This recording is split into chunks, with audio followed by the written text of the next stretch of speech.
Tiba-tiba jenama ni keluarkan pula benda lah ni, Bluetooth earphone. Entah ya entah tak, aku pun tak tahu. Tapi kita nak cerita sikit. Jom kita tengok earphone dia macam mana. Gaya dan warna dia betul-betul tegak-tegak, tak ada cerita banyak punya. Kau nak bawa bersukan pun kira boleh juga. Tapi intinya kena ada handphone lah, nak dengar lagu kan. Dia ni kalau kita geleng-gelengkan, bukan handphone gerak, kepala.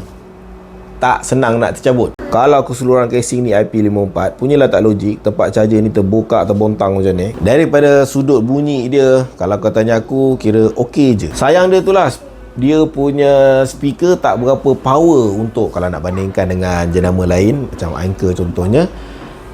Tetapi pakai dia ni boleh selesa. Artinya kau boleh pakai dia untuk satu jangka masa yang panjang dan lama. Sebab yang tang sini dia cuma bergantung je kat telinga kau. 5 jam santai-santai, 40 jam santai-santai.